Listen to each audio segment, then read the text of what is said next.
I love Air Jordan 1s, you love Air Jordan 1s, and we're also giving away a pair in today's video, so make sure you guys watch the full thing. Welcome back to another top 10 sneaker video on the channel as we're counting down our favorite top 10 sneakers for a bunch of different categories. Let's dive into some of the honorable mentions. First honorable mention would have to be the bubblegum ones or the atmosphere ones. They're pretty cool. I think the half patent leather, half leather look is quite unique. Next honorable mention would have to be the handcrafted Air Jordan 1s. I'm a big fan of these. I love the look that they have. It's a pretty unique looking pair and they have a bunch of really good colors on them that mesh together really well. So if you wanted to match any of the colors on the shoe and make it more of a essential kind of sneaker in your wardrobe, although it's not a conventional kind of essential sneaker colorway, the fact that there's different matching options and different lacing options available make it a really damn good shoe. Next up we have the Gore-Tex Air Jordan 1s. This one probably snuck under the radar for quite a few of you guys. I took an L on this one, although I never really tried to take a W. Thought these would have sat, but apparently they didn't. And people love Gore-Tex and people love Jordan 1s. So when you put Gore-Tex, a shoe that is, or a material that is really durable, really rugged and can handle a lot of rough wear and tear, slap that onto a Jordan 1, it just makes sense. And then the second last honorable mention would have to be the Volt Gold or Volt University Gold. These released back at the start of the year, actually in January, and a lot of you guys probably forgot about them, but the resale prices were very affordable, and I think they still are at the moment. If you guys want to see some very affordable Jordan 1s, I'll leave a link down below to my most recent video talking about the most underrated Jordan 1s of the year. And we do have one more honorable mention, but I'm going to save that for later into the video, and it might even be one of your favorite sneakers of the year. So it's going to be an interesting list. With that said, we're going to talk about the giveaway for a special pair of Jordan 1 highs later in the video, but let's just jump into number 10 right now, which is going to have to go to the Air Jordan 1 High Shadow 2.0. This is a shoe that a lot of people really like. The resale prices weren't too high on these, but now they're really starting to climb up. It's just such a wearable shoe. This could have been like a classic colorway from way back, but they never released it back then. Of course, the Shadow 1s are, or Shadow 1 1.0 as you could call them,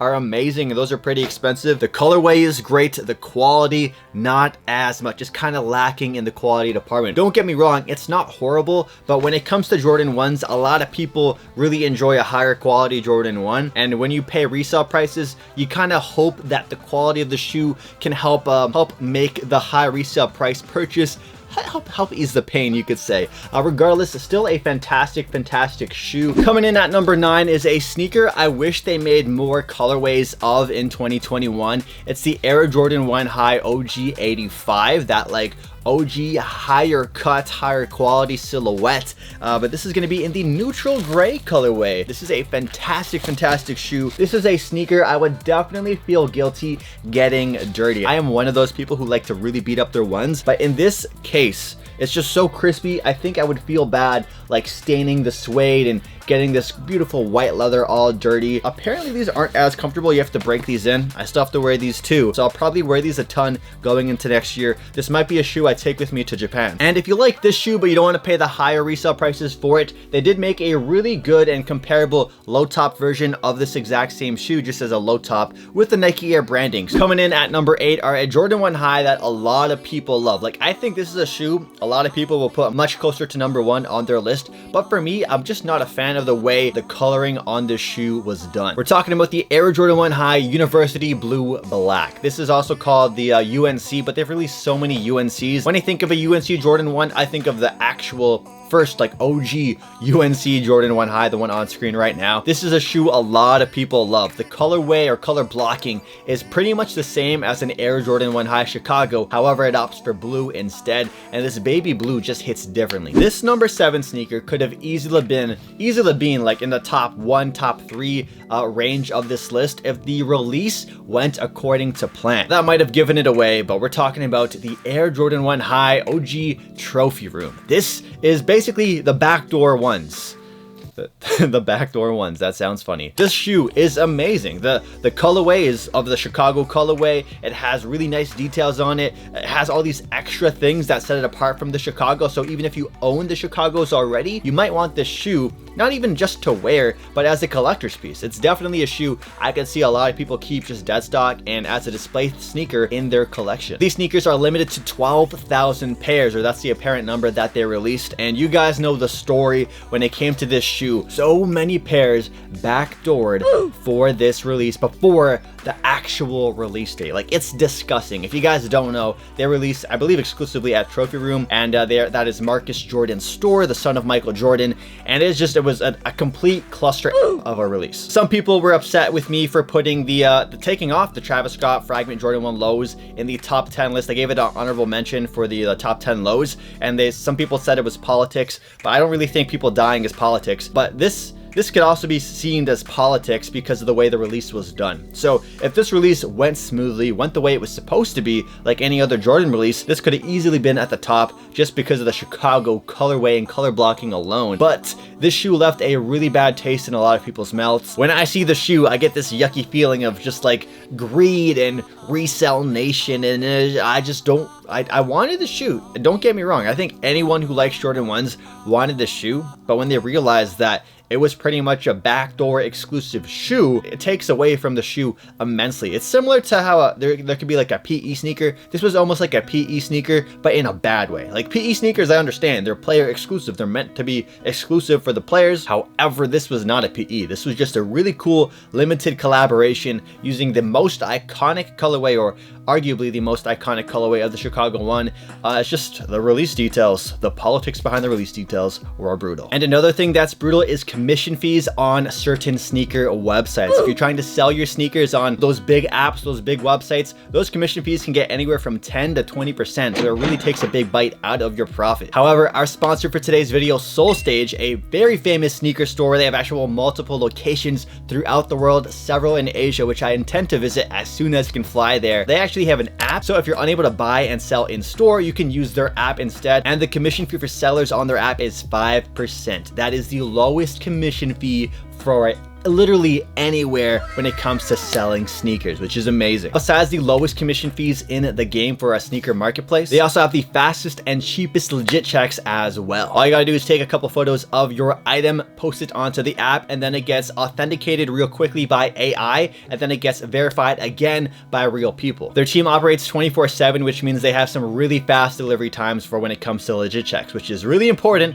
if you're trying to snag a steal on a certain website or wherever you buy your shoes, just in case you want to get that shoe legit checked and not get screwed over. And unlike other legit checking services out there, they don't just legit check sneakers, they also legit check clothing, accessories, and bags. So you can use them for all the things in your wardrobe. One last feature about the Solestage app, which I think you might like the most out of everything, is they do these really cool promotional drops. So if you're on the hunt for some certain items or some up and coming items, where you can get these items for amazing prices. Just last week, they did a promotional drop with the Sacai Cause Low sneakers, which are really cool. Some Cause merchandise as well, and the Supreme Air Force 1 Low in the triple black and triple white colorways. So huge thanks to Solestage for sponsoring today's video. I can't wait to check you guys out in person, either in Fairfax, LA, or in New York City as soon as I do some more travel again, because I really miss traveling, and I think it'll be a lot of fun content. So go ahead and download their app for either Android or iOS on your smartphone. I'll leave the link in the pinned comment down below or in the description as well, and make sure you guys use my code for that free legit check as well. On to number 6, we have the Air Jordan 1 High OG Hyper Royal. This is a shoe that released way earlier into the year, around spring. These shoes really remind me of those turbo green Jordan 1s that released a couple of years ago, and those also like sat for a while and then ended up having a lot of resale value. The colorway is fantastic. I love the way this like blue gray kind of mixture really works well together, along with the accents of gray on the shoe, like on the outsole. It's just a really well composed Air Jordan 1 High OG, which although it's not an OG colorway, it does rock that Nike Air really well. On to number 5. Now number 5 is a shoe I feel like I'm gonna get some hate for putting it at number 5. Some people might put it at number 1, but I have my reasons behind it. Okay, let me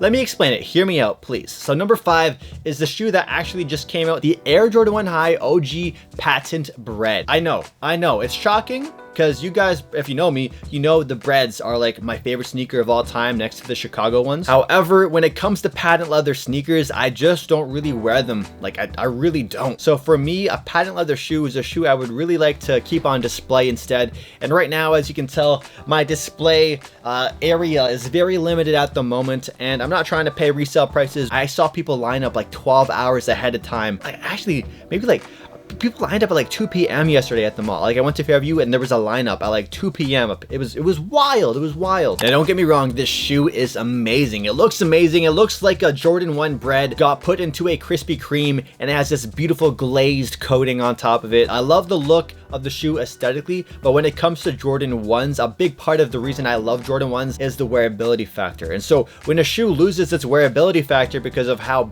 poorly it creases, how ugly it looks when it creases, to, let's be honest, it's gonna hurt the way I rank it in the top 10 list. So yeah, if there's like one sneaker I could really ask you guys about your opinion on for this video, because I'm not gonna buy this shoe for a review, it would have to be this shoe. And is this a cop or a drop? The Jordan 1 High Patent Breads. For me, it's a cop for retail, but other than that, I don't want it. I know some people will buy them just for display only. So if you do want them, do you want them for display only, or are you gonna wear them once in a while, wear them a ton? Comment down below. And if you took an L or a W. I took an L this morning at 6 a.m. Number 4 sneaker could have been like interchangeable with 3 and 2. So number 4 is going to be the Air Jordan 1 High OGbordeaux. This shoe came out a couple of weeks ago. I copped these for retail, I believe. Actually, yeah, I copped these for retail off Nike's website. So one of my rare W's from Nike's website. There's a lot of things I really like about this shoe. It has a lot going for it. And that jewel Air Jordan Wings logo. Typically, the Wings logo was like debossed into the leather, but they went for this right here. That looks so cool. I like the way the light hits it too.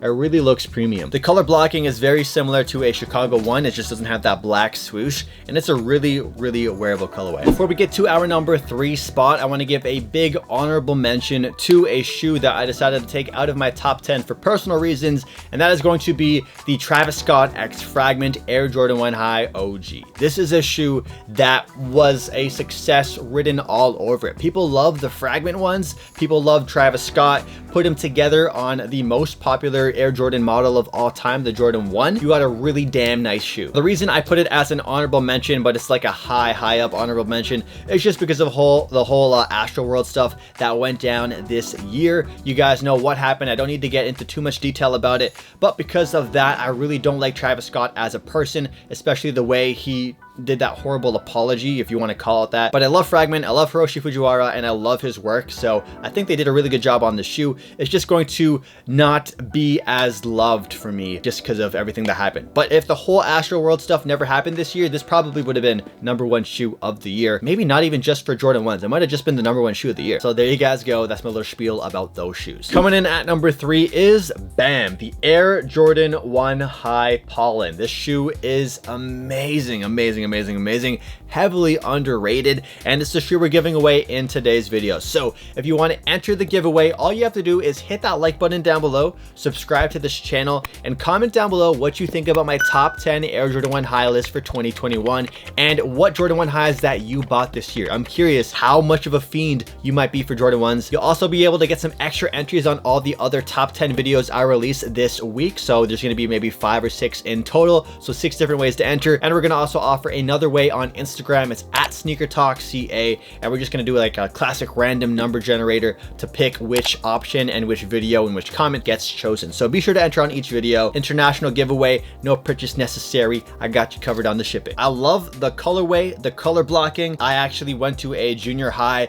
that the color theme of our school was like black and gold or black and yellow. This right here just gives me like nostalgic vibes for no reason, or for that reason, to my junior high days, which I absolutely love and cherish. Best of all, the resale prices for these is not horrible by any means. They're actually pretty affordable when it comes to the grand scheme of things when it comes to Air Jordan 1 Highs. Number 2 is a shoe that came in this red black Jordan 1 box. Not what we're used to seeing. I actually really like this black and red box. I wish they do this more for like men's pairs, but they don't. This is a woman's pair. We got the seafoams, baby. The colorway on this thing, the color blocking, the quality, everything about the shoe, chef's kiss. Not only do they have everything I love about a Jordan 1 all-in-one shoe, but they also offer multiple lacing options. We got the green laces, we got these like two-tone laces as well. We have a random little tag that came with it too. Best of all, they have the white laces, which I'm going to be putting on these shoes eventually. I think this was definitely overlooked because it was a woman's colorway or a woman's release, but if you want the shoe